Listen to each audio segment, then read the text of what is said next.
The majlis shimmered with the hushed glow of gilded dreams, each pattern on the vaulted ceiling and silk-cushioned divans whispering of generations past. Sunlight, filtered through carved screens, painted mosaics of light and shadow across marble floors, illuminating brocades and silver trays of dates.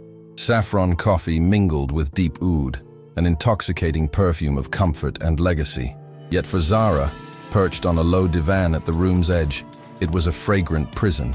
She sat understated amid relatives and guests, her gaze heavy with a weariness that belied her youth, drifting over familiar faces that saw only polite smiles and whispered expectations. Her seclusion felt palpable, an invisible shroud. Her usually quick hands lay unnaturally still in her lap, fingers clasped over the cool embroidery of her abaya. A persistent ache lived in her chest, a grief that made its home in her heart. Dubai, a city of audacious aspirations and glittering facades, offered no solace for the internal storm. Tradition and duty pressed on her like a suffocating shroud, promising a future she had not chosen.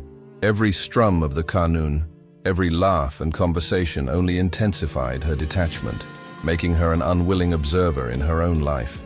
She longed for the wide, open desert, its indifferent beauty a cleansing contrast to the stifling expectations here. There, perhaps, she could breathe, shed the mantle of obligation, and exist as herself.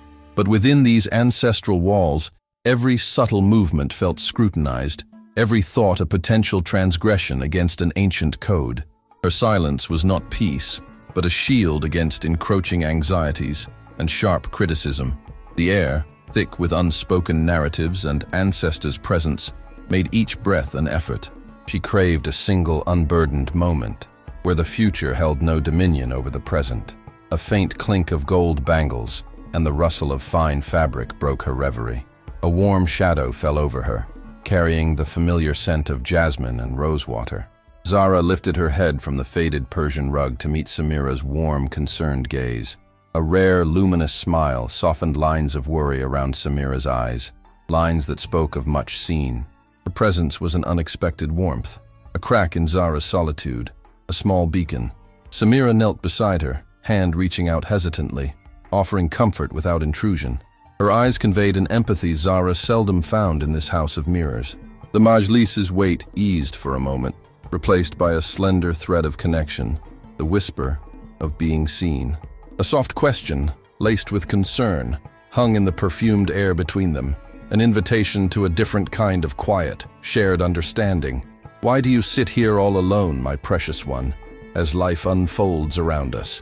The gentle inquiry, a melody of concern, pierced Zara's self-imposed isolation.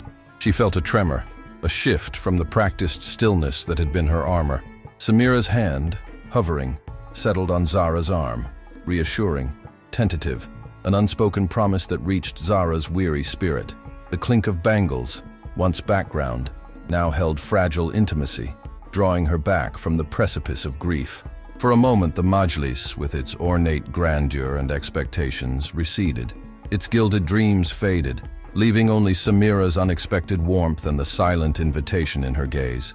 Zara's lips parted, a breath caught, a word forming but unable to emerge, a thought struggling against years of unspoken pain. The air, heavy with oud and jasmine, seemed to hold its breath with her. She had grown used to the quiet solitude that sheltered her from a world demanding conformity. To name the knot of sorrow, the burden of tradition, the ache of a future not her own, felt impossible. A betrayal of the stoicism she'd cultivated. How could she explain the barrenness she felt amid opulence, the chasm between her restless soul and the gilded cage of her life? The words felt too raw, too honest for the perfumed air of the majlis. She looked at her clasped hands, the embroidery a desperate distraction from the knowing empathy in Samira's eyes, eyes that seemed to see her unspoken truth. A single tear, crystalline, traced her cheek, betraying the composure she maintained. She longed for the indifferent desert, its horizon mirroring her desire for freedom, where feelings might evaporate under the sun, leaving no witness. Here, every feeling felt magnified, scrutinized, a breach of the unspoken decorum that governed her moves. Murmurs and distant laughter mocked her struggle, reminding her she felt like an outsider. The saffron coffee, usually comfort, now tasted bitter, a reminder of rituals and expectations that bound her. Samira's touch remained, a gentle anchor in Zara's sea of grief. It was a lifeline that demanded a vulnerability Zara feared she lacked. The weight of lineage, ancestral whispers, urged silence and conformity. Yet Samira's eyes, warm, unwavering, offered a different path where vulnerability might be a strength, a gateway to a truer self. Zara lifted her gaze, raw emotion meeting Samira's with near desperation. A silent plea, a fragile bridge seeking connection. The vaulted ceiling's patterns seemed to swirl. Filtered sunlight danced, an unwitting audience to this intimate moment.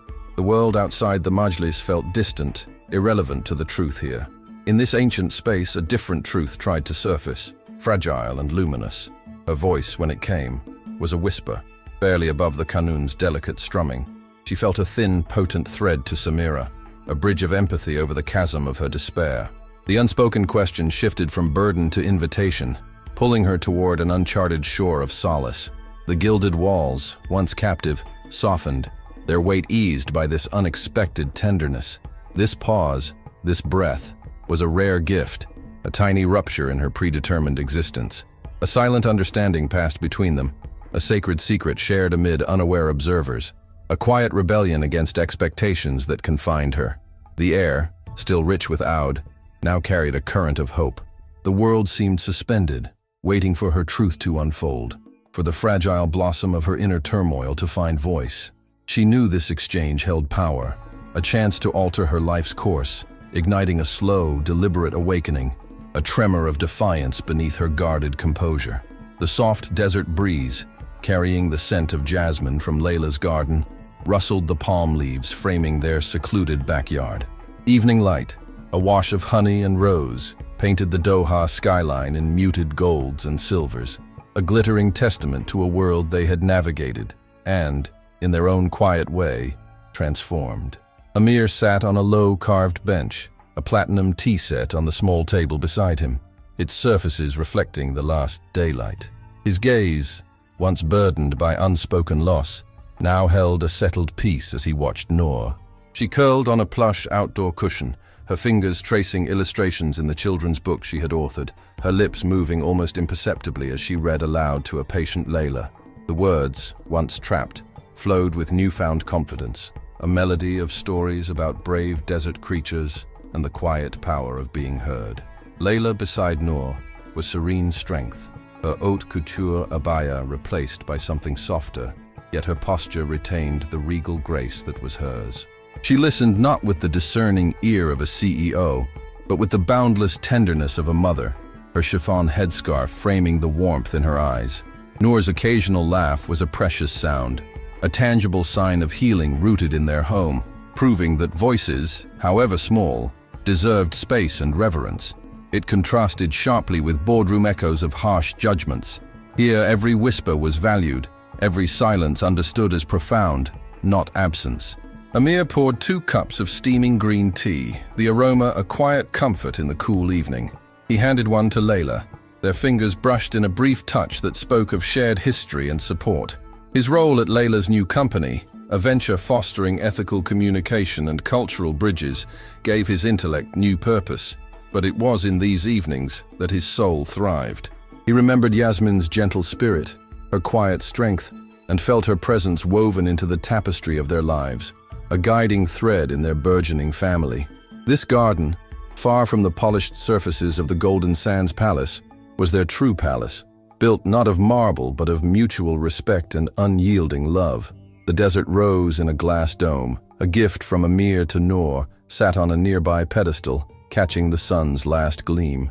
Its fragile beauty, born of harsh conditions, mirrored their journey, resilience blooming from vulnerability. Layla's choice to partner only with those who valued human dignity over status had reshaped her industry, her quiet actions creating ripples beyond their lives. She often called Amir her compass, the man who reminded her that true worth resonated in the truth of one's being, not in the volume of one's voice. This understanding became the foundation of their existence, a silent pledge renewed with each shared breath.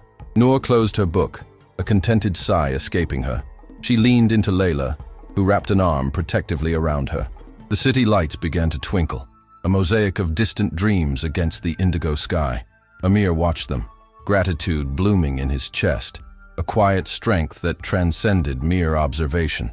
Their home was not defined by walls or possessions, but by the intricate, loving weave of their connections, a testament to patience and a love that spoke beyond words.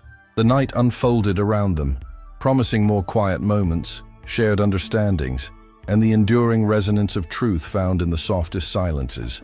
The indigo sky deepened, cradling the city's distant luminescence like scattered jewels, each pinprick of light a silent promise in the vast expanse.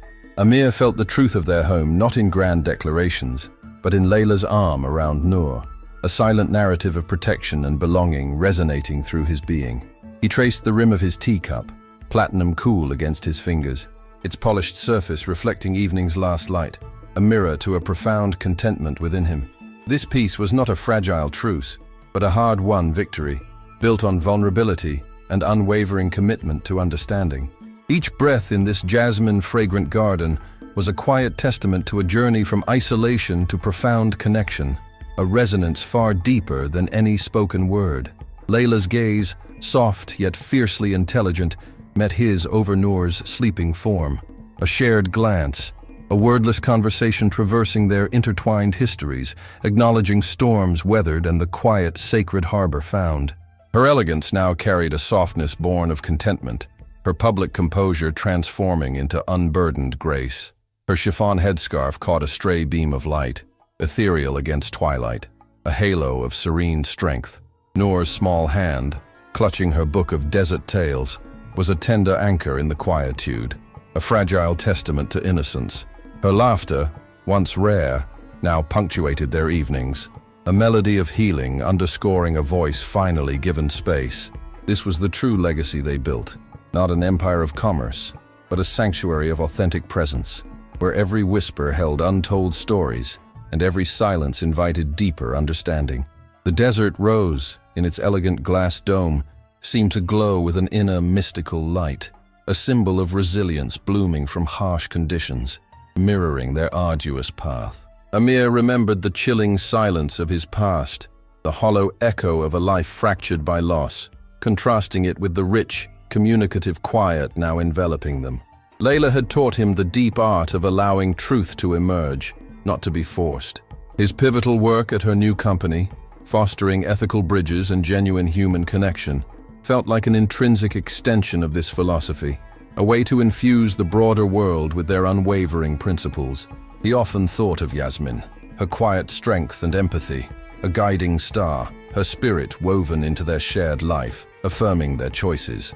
The city lights outside, a sprawling tapestry against the velvet sky, were a constant reminder of the world beyond their garden walls, a world that still clamored with noise and superficiality, but one they faced with an inner fortitude. Their connection, woven with patience, presence, and a profound love speaking beyond words, was their true palace, not built of marble and gold, but of enduring trust and shared humanity. It was a sacred space where the smallest gesture, the softest touch, and the most resonant silence held immeasurable, transformative power.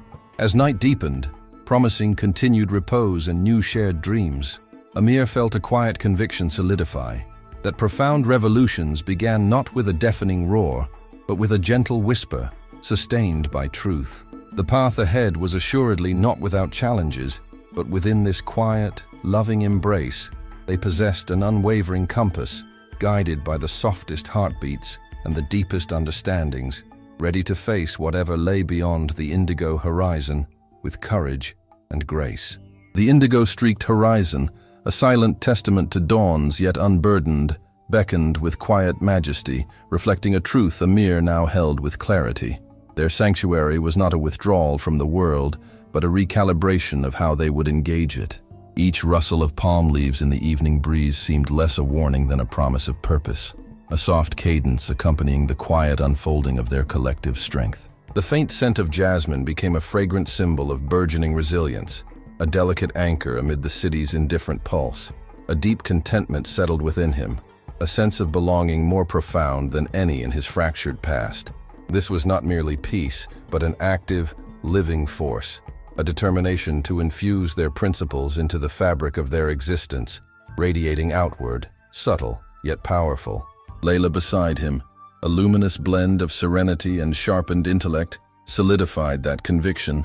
Her hand, resting lightly near his, conveyed a silent tale of intertwined destinies, a journey from isolated ambition to shared purpose. Her soft movements, a dance of unburdened grace, belied the formidable strategist within, now tempered by a profound understanding of human connection. Her chiffon scarf, a whisper against twilight, shimmered with a quiet luminescence, a testament to a spirit that found its truest light in vulnerability. The world's clamor felt distant, yet not forgotten. It was a challenge to be met, armed with the quiet strength of their shared humanity.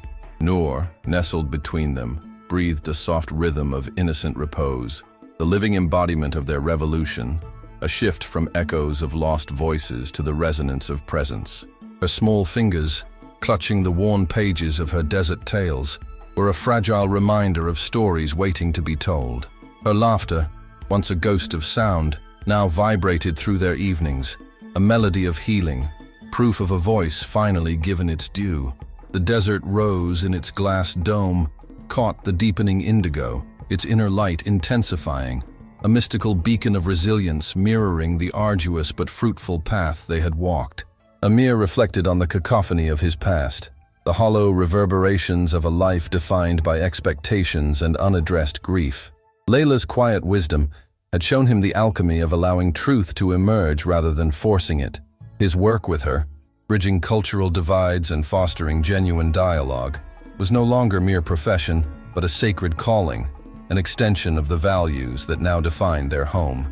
Yasmin's memory, a gentle, persistent current, wove through their moments, a guiding star affirming the integrity of their choices and the strength found in silent empathy. The city lights, a sprawling tapestry against the velvet night, were no longer a distant threat, but a testament to the world's enduring pulse, a world they would now approach with inner fortitude forged in patience and love. Their connection, woven with shared dreams and understanding, transcended any dwelling. It was a palace built of enduring trust, soft touches and resonant silences, each carrying transformative power. As night deepened, promising repose and the quiet blossoming of new visions, Amir felt an unshakable conviction. The most enduring revolutions begin not with a roar, but with a gentle whisper of truth, sustained by the softest heartbeats and deepest understandings. The journey ahead, fraught with challenges, would be met with an unwavering compass, guided by inner grace and the steadfast love that now defined their essence. The steady rhythm of the city's distant hum became a backdrop, not an interruption, to the deep stillness within Amir. Each quiet moment in their jasmine-scented room rehearsed him for the wider world, refining the clarity that now guided his thoughts. The cool platinum of his teacup, emptied but held, was a reminder of rituals made richer, a symbol of intentions steeped in mutual respect. True battles, he knew, were not fought with force, but with the quiet assertion of values, a soft yet unyielding pressure against the world's clamor. This inner grace, cultivated patiently, was their most potent weapon, a silent language felt by the deepest resonance of shared humanity. Layla, beside him, embodied that quiet strength. Her repose testified to a spirit both formidable and tender. The gentle rise and fall of her breath, sinking with the evening breeze, echoed the core of her resolve. Her hand resting in his spoke volumes without words, weaving a narrative of intertwined purpose and a promise of collective action rooted in love. The chiffon of her scarf, a soft halo in the encroaching dark, gathered the last twilight, reflecting an inner luminescence beyond mere brilliance. Together they formed an axis of quiet power, poised not for confrontation but for transformation. Each shared breath and affirmation of their chosen path. Noor's sleep, a fragile peace between them, was the beating heart of their endeavor, a vulnerable truth worth every effort. Her small hand, clutching the worn fabric of her tales, held the unspoken stories of a generation finding its voice, a legacy of healing in the most delicate gestures. The desert rose in its luminous glass dome pulsed with renewed, almost mystical light. Its resilient beauty was a living metaphor for their journey from isolation to flourishing connection, a silent bloom prophesying growth in unexpected places. Amir felt the echoes of his past, loss and unfulfilled expectation, soften into quiet understanding. The path Layla had shown was one of profound empathy, a way of being that let truth reveal itself like water finding its course. His dedication to their joint venture, a bridge between cultures, a sanctuary for authentic voices, was more than work. It was a living prayer, an effort to infuse humanity's broader canvas with the principles that shaped their intimate world. Yasmin's presence, an enduring warmth in their days, was a gentle compass guiding ethical choices, a silent testament to love's power. The city outside, a mosaic of light and shadow toward the horizon, no longer felt indifferent, but yearned for the peace they had found. They would meet its challenges not with ambition's clamor, but with quiet conviction, a soft revolution of presence and understanding. Their home, their shared life, testified to love's ability to forge profound trust, a tapestry of tender touches and resonant silences, each thread carrying power to transform. As night deepened, inviting rest and new dreams, Amir felt an unshakable truth. The truest impact begins not with a conquering roar, but with a gentle, insistent whisper, a heart-deep understanding. The journey ahead, though vast and unpredictable, would unfold with inner grace, guided by the steadfast love that now defined them, ready to embrace the dawn. The first tentative light of dawn, gilded and shy, painted the city's eastern edges. Amir rose before the household stirred, drawn by an instinct that blended night's quiet with the day's nascent energy. He moved with newfound lightness, purpose and internal compass tuned by steadfast love. The jasmine on the faint breeze was now a symbol of resilience, a fragrant reminder that beauty could bloom even in solitude. Each breath was a deliberate affirmation, a silent pledge to honor truth and carry its resonance beyond these walls. The world, once tumultuous, presented itself as a canvas for gentle, profound connection. At the window, Doha emerged from shadow, a testament to human ambition. His gaze lingered not on towers but on quiet green pockets, small gestures of life where genuine connection might take root. Layla's philosophy, once strategy, had become the air he breathed. True impact came not from grand pronouncements, but from authentic presence, a ripple of integrity. Their soft revolution quietly reshaped norms, one heartfelt conversation, one empathic bridge at a time. The platinum tea set on the small table hummed with the warmth of their ritual, a tangible anchor of their bond, a promise of continuity. He thought of Noor, her innocent sleep, a fragile yet potent emblem of their future. Her laughter, once rare, now flowed freely. A measure of success not in wealth, but in restoring a child's spirit, nurturing an authentic self. The desert rose in its glass dome caught the first sunbeam, igniting an otherworldly glow. A potent emblem of survival, beauty wrested from hardship. It mirrored their journey from sorrow to interwoven joy. Each delicate petal whispered of untold stories, strength found in unexpected tenderness. The memory of Yasmin infused the morning with tender warmth. Her belief in genuine connection and deep empathy had woven values into daily life, influencing every choice, every shared glance. Her spirit was a vibrant thread reinforcing their commitment to dignity, where every voice held quiet weight. He reflected on his past self, ambitious, isolated, now transformed by a gradual shedding of external expectation for resonant inner truth. Layla stirred in the next room, a soft rustle of silk, a faint sigh like a melody. He pictured her public intellect tempered by intimate grace. Her strength was understanding, a capacity to nurture another's depths. Her chiffon headscarf was a soft halo, a sign of serene wisdom. Their love was sanctuary and launchpad, empowering them to face the world with unshakable inner peace rather than aggression. The city's pulse quickened, commerce and conversation, but it no longer overwhelmed. It felt like invitation, a space for their principles. Their shared home testified to love's power to forge trust, a tapestry of tender touches, resonant silences, unwavering presence. Each thread carried the transformative power they sought to extend. The journey ahead, though fraught, would be met by an unshakable compass guided by soft heartbeats and deep understanding. As the sun ascended, casting a golden mantle, Amir felt quiet joy, readiness born not of certainty, but of enduring grace, stepping deliberately into the unfolding day. He knew profound impact would not erupt in a roar, but blossom from a persistent whisper, a heart-deep resonance reshaping the world, one truth at a time. The golden mantle of dawn, now fully embraced, illuminated their space with a soft, undeniable clarity. Amir, standing by the window, felt the promise of the new day, not as a blank slate, but as a rich tapestry, awaiting further intricate weaves of purpose. The jasmine on the breeze, no longer a mere scent, was a quiet, living breath of their shared journey, affirming that even the gentlest intentions could anchor the most profound shifts. His hand instinctively reached for the cool, smooth platinum teacup, a symbol of rituals imbued with deeper meaning, preparing him not for battle, but for connection, a subtle engagement with the world that transcended the clamor of superficiality. He understood now that true influence didn't demand a spotlight, but emerged from the steadfast cultivation of authentic presence, a ripple of integrity radiating from the core of their being.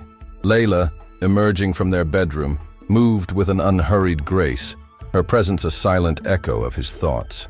Her chiffon scarf, a luminous cloud around her head, seemed to capture and diffuse the morning light, mirroring the way she softened the world's harsh edges with her inherent wisdom. Her gaze, warm and knowing, met his, a wordless communication passing between them, a silent vow renewed. The comfort of their intertwined paths, once a fragile hope, had solidified into an unyielding foundation, built on vulnerability embraced and truths openly shared.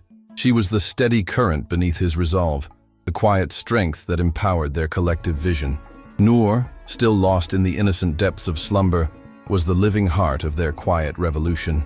Her small hand, resting open on her pillow, seemed to tell stories even in repose, tales of reclaimed joy and a future unburdened. Her laughter, now a consistent melody in their home, was a tangible testament to their success, not measured in accolades, but in the blossoming of a child's spirit, a testament to the power of a voice given space. The desert rose in its glass dome, now gleamed with the full force of the sun, its resilient beauty an unwavering metaphor for their journey, a testament to life finding its most exquisite form in the very heart of adversity. Yasmin's memory, a tender, persistent warmth, infused the morning air, a gentle reminder that their choices were not just their own, but an extension of a legacy of empathy and profound human connection. Her quiet strength had woven itself into the fabric of their daily existence, guiding their decisions, ensuring every interaction carried the weight of dignity. Amir acknowledged the stark contrast with his former self, a man driven by external validation, now transformed by the profound quiet of internal resonance. He now understood that the truest compass lay not in ambition, but in the unwavering beat of a compassionate heart. His work with Layla, a bridge between disparate cultures, fostering dialogue born of genuine understanding, was no longer a profession, but a calling, a deliberate act of infusing the broader world with the values that defined their intimate sphere. The city outside, a vibrant mosaic stretching toward the horizon, no longer felt like a challenge to be conquered, but an intricate landscape awaiting the gentle, transformative touch of their shared principles. Their home, their interwoven lives became a living testament to love's capacity to forge unshakable trust, a tapestry of soft touches, resonant silences, and an unwavering presence, each thread imbued with the power they sought to extend.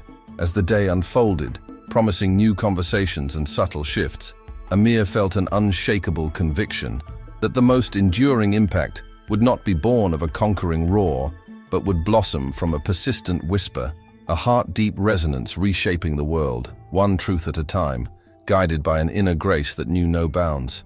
Amir let the silence stretch a moment, then folded it open with a careful breath, as if easing a wound into the light. He did not dramatize grief. He named it simply, with the small precision of someone who had lived long enough to know which words would steady a room. He spoke of Yasmin not as a ghost to be hidden, but as a companion who shaped the way he moved through the world, a quiet teacher of compassion whose absence had reoriented him towards subtler truths. He admitted that after she died, he had sought work where questions about his past would be few, where his private loss would not be a spectacle or a point of leverage. He chose tasks that honored competence over curiosity, places where the asking was softer and the listening more deliberate. In doing so, he confessed an unexpected discovery.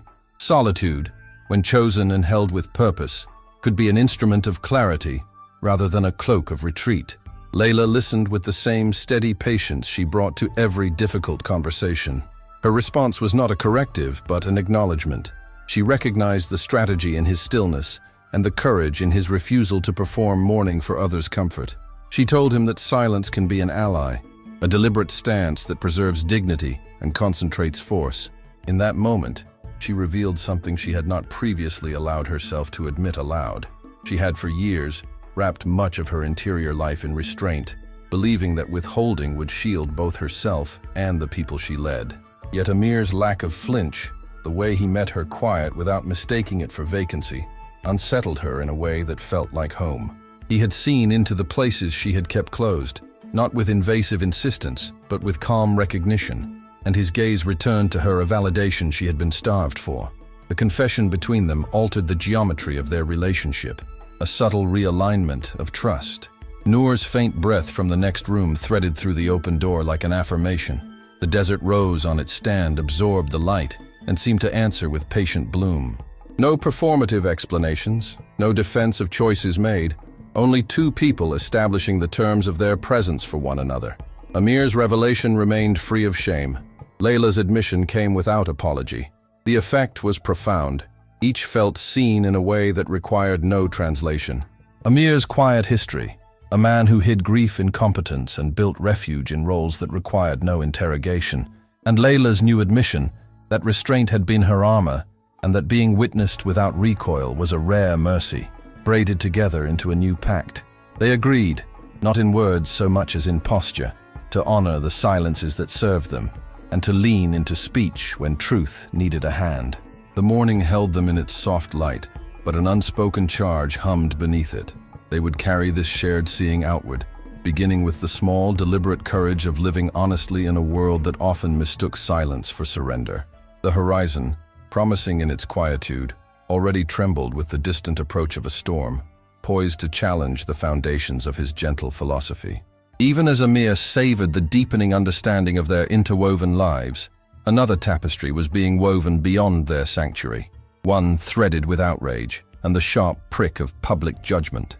The stillness of their mourning, once a shield, felt like a fragile membrane against a world demanding visible answers, a world that measured impact in the echoing shouts of dissent. Layla, usually unperturbed, felt a shift in the air, a tension the scent of jasmine could not mask. Her public persona, often mistaken for aloofness, had been a strategic veil. Now it felt less like protection and more like a target. The quiet strength she embodied would be tested by a force that aimed to dismantle, not understand.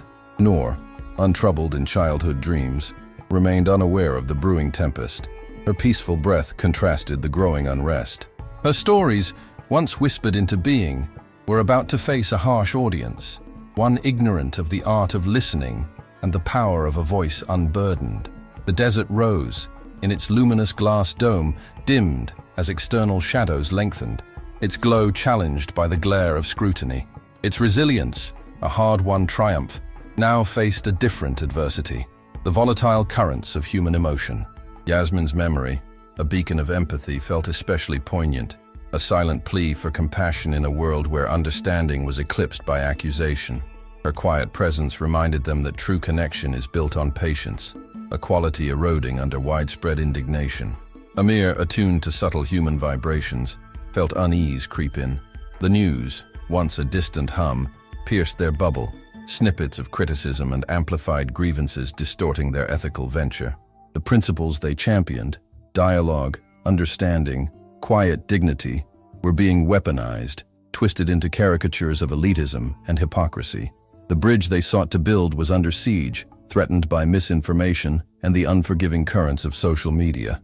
He realized the world's clamor was no longer distant, but a direct challenge to their quiet revolution. Whispers, however true, could be drowned by public condemnation. Lasting change, born of conviction, must often contend with external ferocity. Their home, once a bastion of peace, became a strategic hub, its walls holding dreams and the urgent need for defense.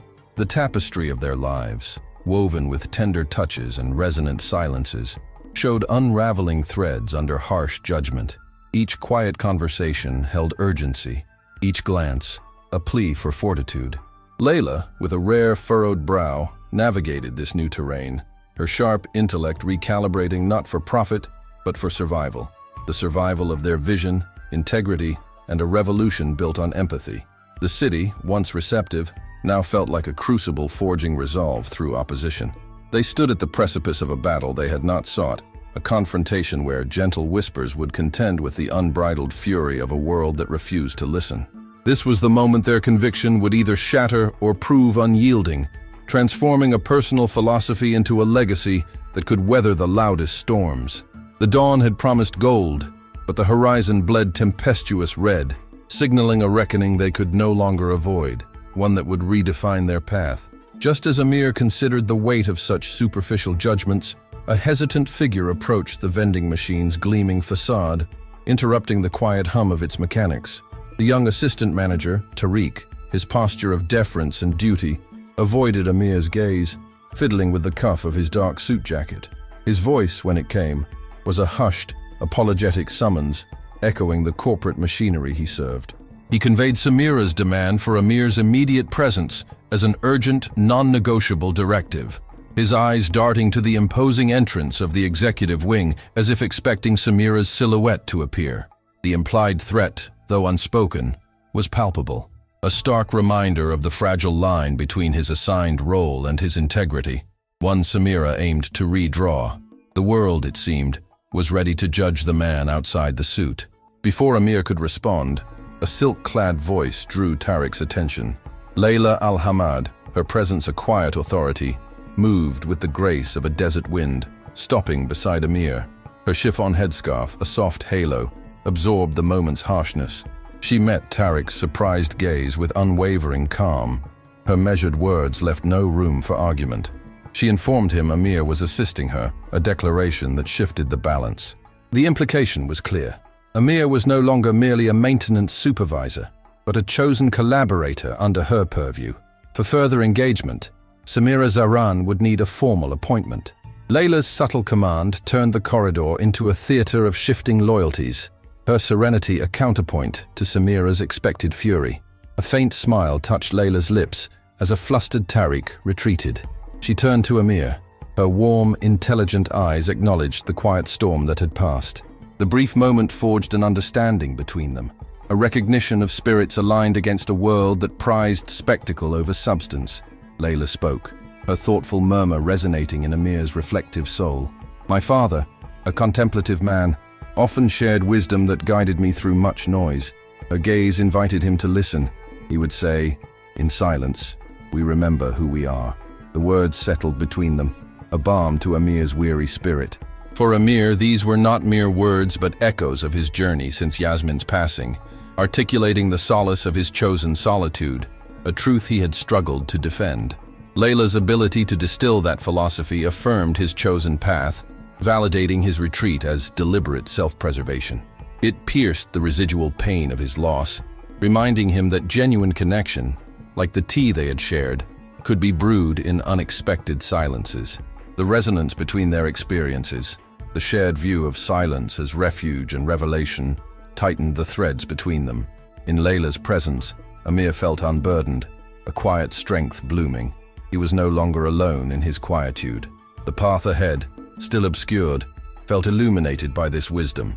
Dignity is found not in the clamor of the world, but in the resonant truth of a compassionate heart. That quiet pronouncement settled like a soft tide, drawing the corridor's sharp edges into gentle focus and reshaping the moment between them. Layla remained composed, not triumphant, but quietly resolute, as if the very act of naming Amir as her collaborator had altered the atmosphere's axis. He felt the shift not as relief alone, but as an unfolding permission to inhabit his dignity without apology. In her presence, the corridor's tension dissolved into something steadier, a firm foundation beneath uncertain feet. Amir watched her, not because he needed instruction, but because her steadiness taught him how to stand. There was no theater in her defense, no desire to escalate. She had simply placed a boundary with the soft authority of conviction. The exchange felt like a small victory for an understated code they both held dear, that respect is conferred by deeds and steadied by regard, never merely assumed. Each measured step Layla took seemed to braid intention with calm, making space for possibility where the world had expected spectacle. Beyond the immediate incident, a quieter landscape of meaning revealed itself. In the rooms behind them, life continued its modest, stubborn work. Noor's breathing, the desert rose's patient bloom, the echo of Yasmin's remembered laugh filtering through their days like a subtle, guiding scent. These domestic traces were not trivial. They were the steady material from which courage was fashioned. For Amir, grief had become a teacher he visited often, and in that private curriculum, Layla's companionship felt like a rare scholarship, an invitation to translate sorrow into service rather than silence. They walked together away from the executive entrance, their steps timed by an unspoken accord.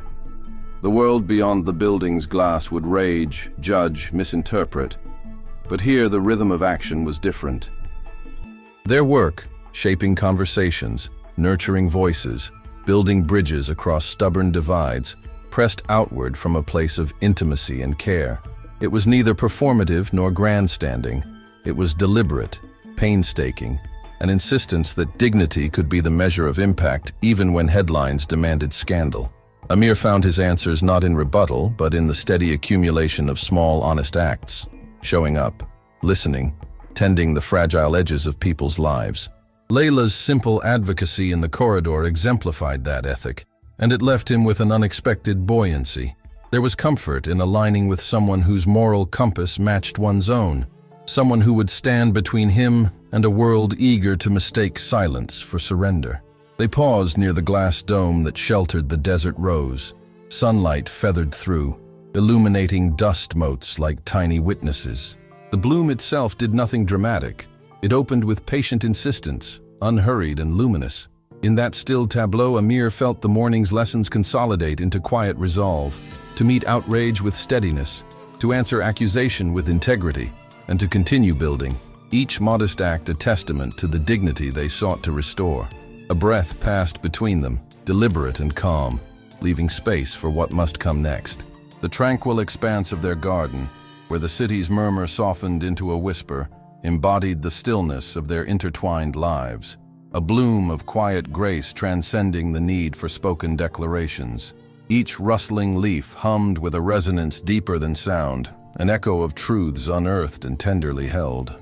Beneath the indigo sky, scattered with stardust and distant lights, their home testified to an unshakable conviction. Dignity thrived not in clamor, but in the soft cadence of a compassionate heart, expressed in shared moments of profound peace. Layla, a luminous blend of serenity and sharpened intellect, sat on the carved bench in a haute couture abaya, a chiffon headscarf a soft halo against twilight. She watched Noor, curled among cushions, small fingers tracing illustrations in her newly published book, tales of desert creatures finding voice in unexpected ways. Noor's laughter, now a steady, joyful melody, filled the evening air, a child's spirit, once shadowed, flourishing when truly seen.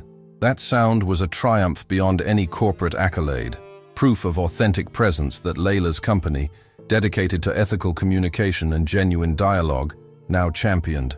Amir, opposite, prepared the platinum tea set with meditative precision, its polished surfaces gleaming with quiet reverence. Delicate steam carried Jasmine's subtle sweetness, a reminder of beauty born from resilience.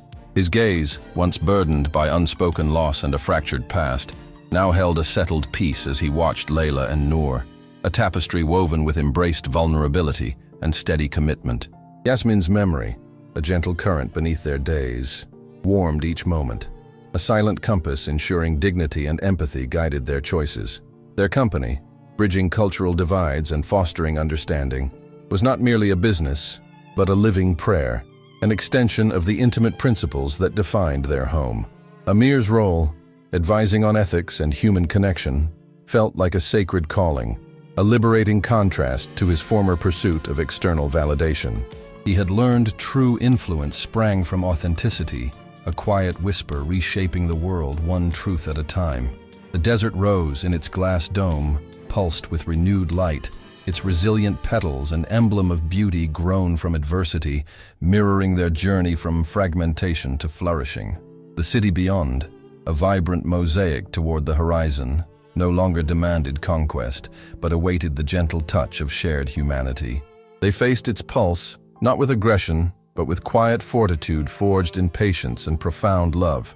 Their home remained testament to love's power to forge trust, a tapestry of soft touches, resonant silences, and authentic presence. Each thread carried the quiet power they aimed to extend into the often unlistening world. As night deepened and new shared dreams began to blossom, Amir felt conviction solidify. The truest impact would not come from a conquering roar, but would bloom from heart-deep resonance, guided by an inner grace. They understood with clear certainty that their quiet revolution, fueled by unwavering hearts and aligned minds, was only beginning its enduring bloom, a gentle cadence of combined breaths promising an unfolding future rich with unseen possibilities and a boundless peace. The tea ceremony deepened the room's calm, not a performance, but a deliberate tending of the moment. Amir moved with the certainty of practiced hands. The platinum set an emblem of care he treated like scripture. He measured water, warmed bowls, sifted powdered green until the surface held a tiny whirl, like a thought being formed. Steam rose in slow, reverent ribbons, carrying jasmine and memory into the hush. Noor's small breathing threaded through the quiet from the next room, a soft counterpoint to Layla's steady presence. The ceremony was less about taste than translation, a way to make meaning without forcing it. Layla accepted the cup with both hands, as if cradling something fragile and true. The green liquid shivered when Amir placed it before her, a small, eloquent movement. She lifted the rim, letting heat warm her fingers, then closed her eyes for a breath that contained more history than a speech. When she spoke, her voice was even, shaped by long practice and an older sorrow that had learned to keep its edges soft. She told him about growing up in rooms that expected her to perform comprehension rather than claim it, where the safest choice was to shrink until others found it comfortable to look at her. Silence had arrived first as a shield, and then, mistakenly, as evidence of insufficiency. She recalled an early encounter in a glossy office where applause for her ideas was edged with a sneer aimed at the cadence of her English. A man with a ledger of compliments had offered a backhanded phrase that landed like a bruise. Impressed, for a woman who needs subtitles. She did not rage. Instead, she calculated. She removed the language they used as currency, not to punish, but to see who would step forward and meet intent without translation. That refusal reshaped entire deals, turned flattering offers into charitable gestures, and left her sleeping better despite forfeited sums. Dignity, she said, was not ledgered in millions, but in mornings without the crawl of shame. Amir listened without interruption, his hands resting on the cup between them, as if the object could hold the conversation's truth. He remembered Yasmin's quiet counsel in the same modest tones, to hold a person's story lightly, and to let silence reveal its own terms. He did not need to ask why Layla chose this method. He understood the currency of it. The tea cooled between them like a small covenant. Noor's laughter, distant and patient, floated through the house, proof that care spoken softly could rearrange a life. When Layla finished, she set the cup down and said nothing for a moment, only letting the room realign. The absence of speech felt full rather than empty, a kind of listening that required courage. Amir found words small and adequate. He offered instead a simple acknowledgement that did not translate into praise or pity. He spoke of the odd relief that came when the world's expectations no longer set the meter of a day. He told her about the letter he had written for Noor, a parcel of steadiness for later years, and how a child's blunt, clear perceptions had kept him honest. Outside, distant traffic hummed like a reminder that the city would keep demanding loudness. Inside, their voices, when they came, were careful instruments, not to be wielded but to tune the air. The tea had done its work. Ritual had opened a seam in which truth could breathe. Layla's gaze found Amir's, and for the first time since she had stepped into another woman's contempt, she felt not tested but seen. The garden beyond the window held its own quiet. A single palm leaf caught the light and trembled as if in agreement. The room held that gentle motion, waiting, finally, for the world outside to learn a different kind of hearing. When the morning hush settled into a quieter rhythm, Layla shifted closer, and let the story she had kept polished for private replay slip into the room. Her voice was steady, not triumphant, as she described a day many presumed would have broken her. She had walked into a boardroom that smelled of cheap cologne and self-assurance, where clipped laughter punctuated assumptions about who could lead and whose voice could carry weight. They had dismissed her with a glance that equated style with superficiality and dismissed conviction as a commodity. Instead of accepting their verdict, she had turned the ledger into argument, the balance sheet into a pulse. She bought them out not with vengeance, but with a cool calculus that made their confidence dissolve into something smaller, almost embarrassed. The transaction was clean, the lesson was quieter. She reclaimed control not to flaunt power, but to protect the work she believed in. Amir listened, palms cupped around the warmth of his cup, eyes slow and attentive. Layla did not recount the numbers. She unraveled the ethics behind the move. She explained why, from that moment, she insisted on conducting negotiations only in Arabic. The choice was not nationalism wrapped in drama, but an instrument calibrated for authenticity. In a language that had lived in her bones since childhood, inflections could not be manufactured, and evasions slipped more easily into contradiction.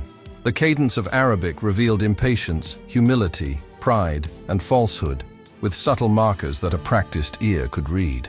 English, practical and global, had become a theater where polished phrases masked intent. By making her conversations native, she introduced a filter. The conversation itself would show whether the person sought to belong or merely to perform. She described how opponents initially misread the rule as exclusivity, then grew impatient, then frustrated. Some walked away with bruised egos. Others chose to adapt, learning to speak with a sincerity that matched their experience. For Layla, the measure was simple. Did the language open a window onto a person's interior life? If not, the negotiation had no standing. She treated the policy as a moral test, disguised as a practical preference. Then she turned to Amir, softening the tone until it almost became private counsel. He had never taken the test, she said. He had not entered a room ready to prove himself or to perform. He arrived as himself, unarranged. That quality unsettled many because it offered no script to pin an easy label on. Where others tried to optimize their presentation, he simply registered what was true about the other person and responded to that truth. It was a rare capacity to see beyond theatricality, to meet the thing beneath gesture. For Layla, who had learned to distrust presentation, this was a revelation and a rare relief. Amir felt the admission land like a soft, careful hand smoothing a crease in an old garment. He had always feared his straightforwardness might be naive or crude, but Layla framed it as clarity. Her acknowledgement did not elevate him above their work. It integrated him into its heart. The garden held its breath, the morning folding around them like a page turned in a patient book.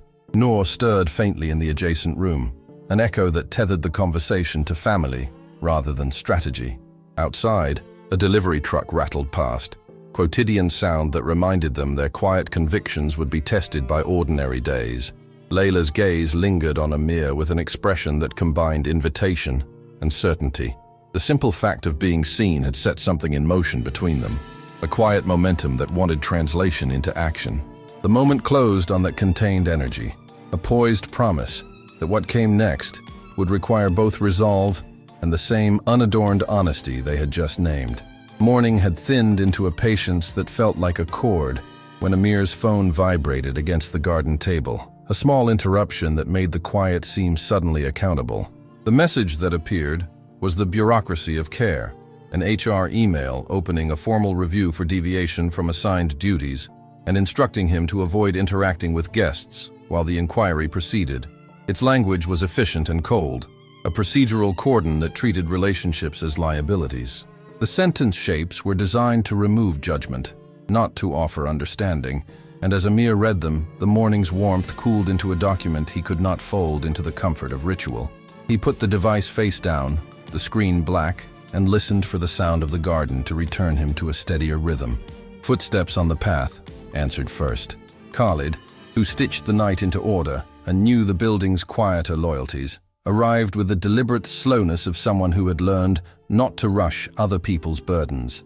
He had always been there in the margins, opening doors, carrying parcels, offering a nod that acknowledged a person rather than a function. Today his expression held the battered calm of a worker who had watched many storms pass and knew which windows would hold. Khalid spoke without flourish, in the plain cadence of someone who had seen managers panic and systems overreach. The memo upstairs, he said in a tone that refused melodrama, was a reflex, a frightened leadership trying to show control. Below, among cleaners and guards and night staff, the reaction had been different. They had noticed how Amir showed up, how he steadied small encounters, how he listened without appetite for spectacle. "Everyone down here," Khalid offered. "We are behind you." The words landed not as a rallying cry, but as an offered hand, a simple attestation that companionship could be more binding than a corporate sentence. Amir took in Khalid's account, mapping the distance between legal language and human testimony. The email set a perimeter. Khalid's solidarity redrew the possible responses within it. This was not about defying procedure, but about remembering that rules sit inside a web of people who give them meaning. Layla's teaching, that one could turn capital toward care rather than dominion, echoed quietly in that exchange. Authority without purpose corrodes, but loyalty without pretense can anchor a life. Khalid enumerated small acts rather than accusations. A guard who declined to sign a complaint, a housekeeper willing to recount conversations, a courier who remembered Amir's steadiness. The list read less like evidence and more like a map of trust. There were practical choices to be made. Amir could retreat into the safe clarity of compliance or meet the inquiry with the same measured honesty that had guided his daily work. The sterile memo demanded distance. The constellation of neighborly faith insisted on presence, even if that presence would be exercised differently. He folded the phone into his pocket with an ease that felt intentional rather than defeated.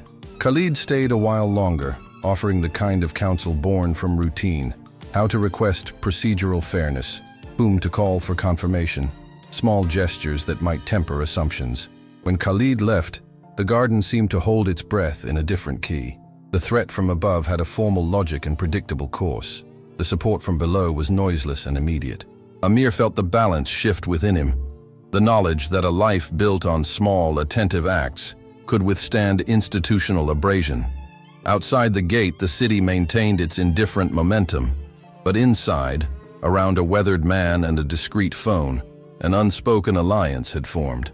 It would not dissolve the scrutiny, but it changed what scrutiny would find. Not an isolated figure to be examined, but a quietly connected person whose dignity already had witnesses. Layla read the corporate memo as if it were an errant weather report, a calculation offered in neat columns that could not account for the temperature of bodies gathered in a room. She folded the paper with a casual precision that disguised how little the lines mattered. The language had been engineered to flatten consequence into procedure, to treat human proximity like a variable best minimized. She set it aside the way one disposes of a polite but irrelevant invitation, acknowledged, then replaced by the thing that truly required attention. Her response would not be a carefully worded rebuttal to be passed through committees and curated for press release. She felt that form of speech had failed before, more than once. Polished sentences could be reframed, diluted, rehearsed into harmlessness. What she had learned in a Kyoto tea house years earlier taught her something else about answering. There, when she was young and newly tasked with bridging two languages and two silences, she had sat opposite strangers and shaped meaning not only with words, but with the deliberate act of listening, of being present.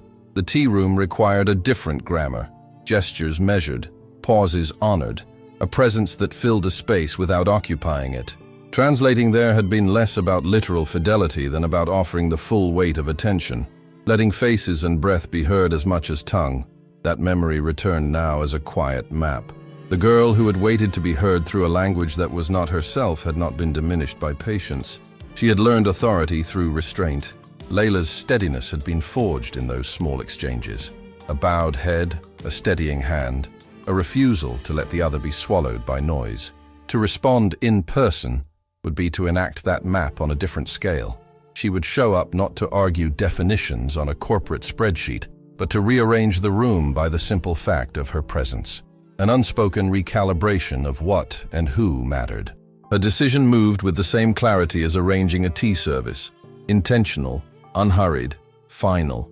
She would walk into the offices where accusations were drafted and charted, not to litigate, but to reclaim the terms of engagement. The choice felt less dramatic than inevitable. If policies could be used to constrict, presence could be used to expand. If memos could marginalize, embodiment could reassert dignity.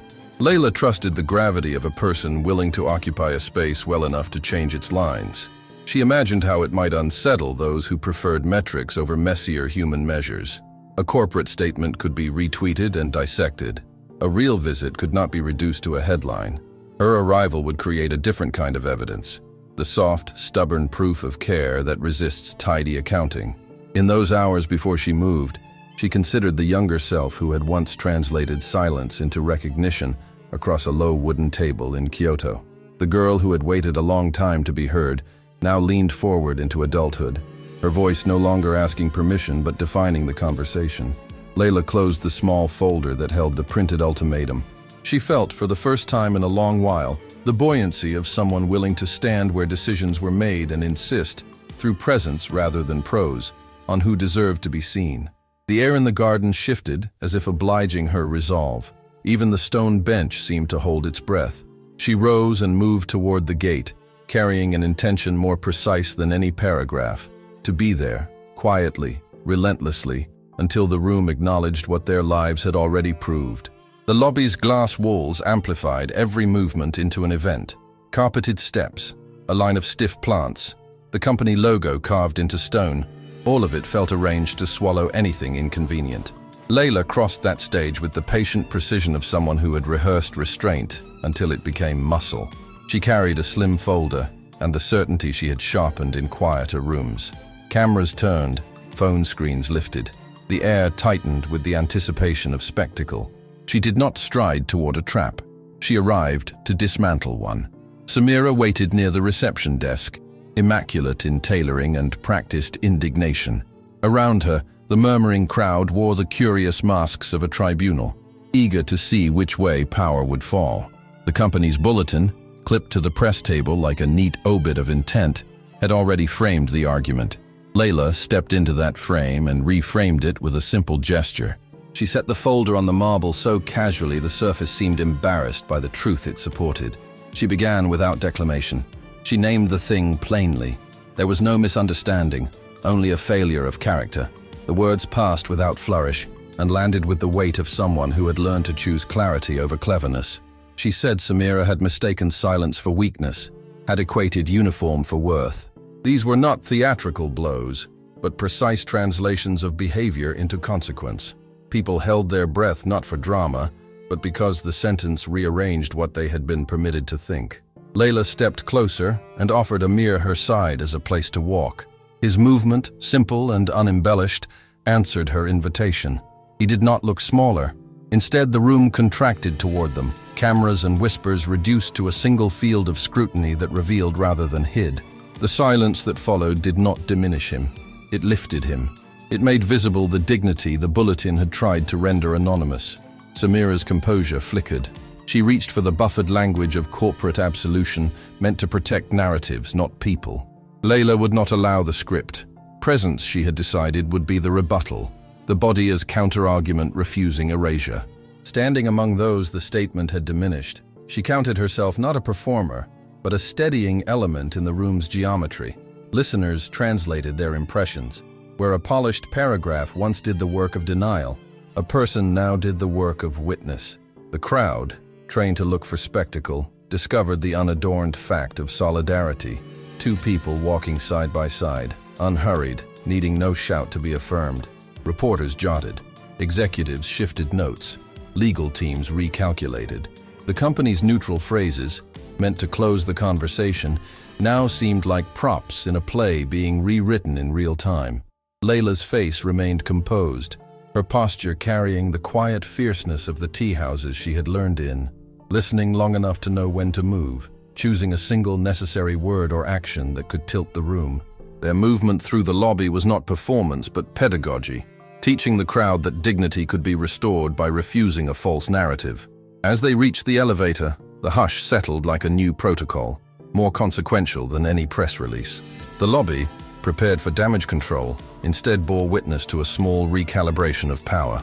Outside, the city's noises resumed slowly. as if the urban pulse had been asked to wait. Inside, the silence held a shape, not hollow, but full of consequence, and invited the next move everyone could now see coming.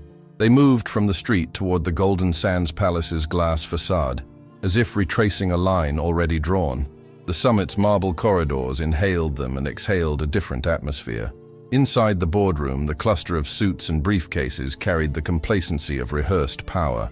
Conversations stalled, not for lack of microphones, but because a subtler insistence, integrity, entered and demanded to be heard.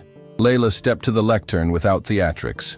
Her hand brushed the wood, a small, deliberate contact that anchored the moment. She didn't cater to expectations.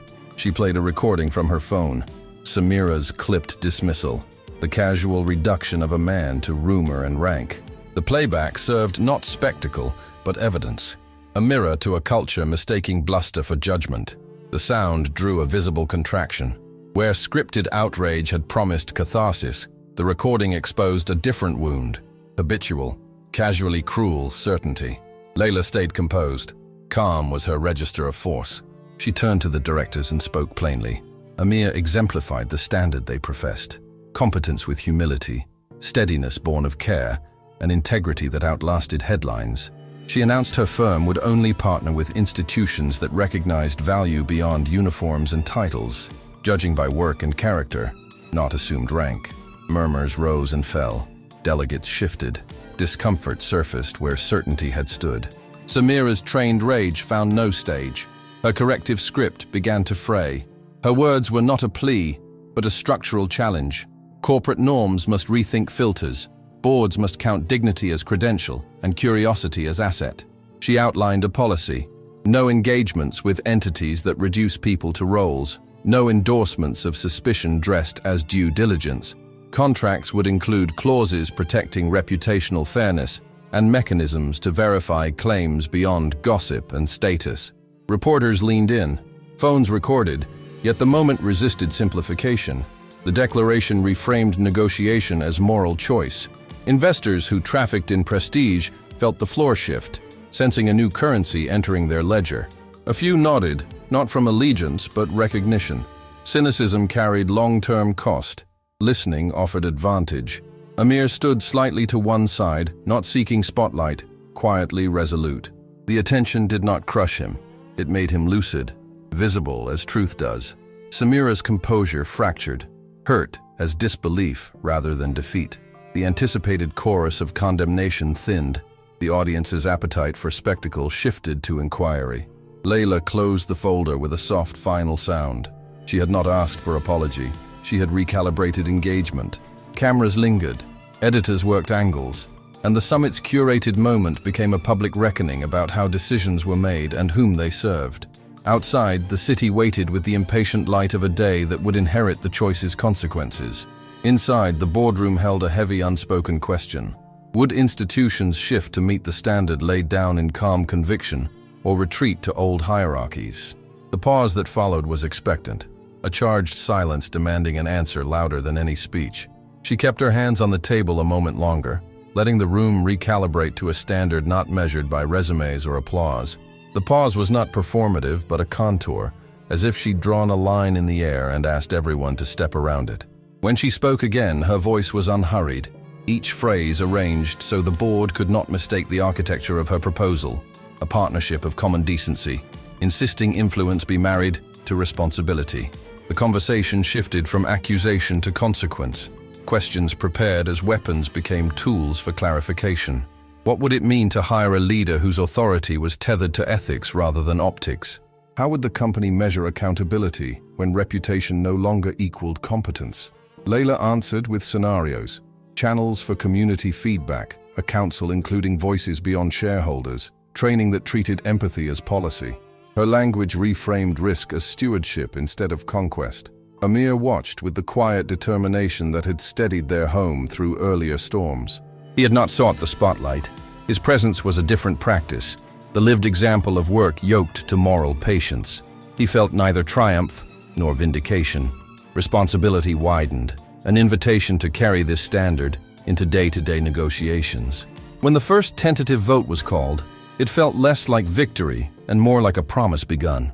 Outside the palace, a new project awaited.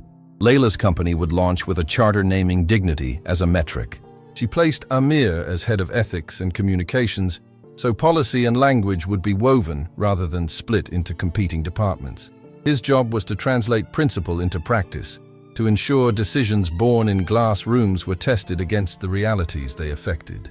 The role suited him because he had the patience to listen and the courage to speak when listening required it.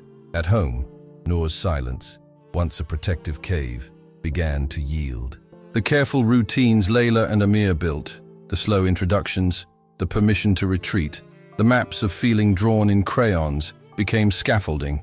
Unpressured, Noor found words not as obligations, but as tools she could shape. She began by describing the garden and naming colors. Then she wrote short sentences about a bird that learned to sing again. Each sentence was a small bridge. When she agreed to work with an illustrator on a children's book, the family celebrated as if a window had been opened. Publishing the book was a quiet, exacting joy. Noor's narrative did not fix mutism as a wound to be repaired. It treated it as a path that taught patience and attentiveness. The book circulated in schools and clinics, not as a manual but as an invitation, an offering to readers of all ages to hear how silence shapes story. Letters arrived from families who recognized themselves in Noor's drawings, from teachers who used the pages to start once difficult conversations. The small ripple became a modest tide. Months later, the three of them sat on the grass of their backyard beneath string lights that turned the yard into a private constellation. They were ordinary in the way people become when hard work is done. Dishes washed, a soft blanket passed between them, the dog snoring near Noor's feet. Words came and went, some practical, some absurdly trivial. But what held the scene was a deeper understanding that their lives had been sewn together by choices rather than chance.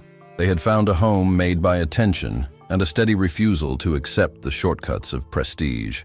Noor, hands stained with color from an afternoon of sketches, leaned into Amir. He returned a small smile that reached his eyes, the vocabulary of comfort they had learned together. Layla watched them and felt, for the first time in a long while, a silence that was full, a speech that was presence. The moment did not erase the complexities to come, but it proved something durable. Belonging can be built patiently, and love often speaks in ways that need no translation.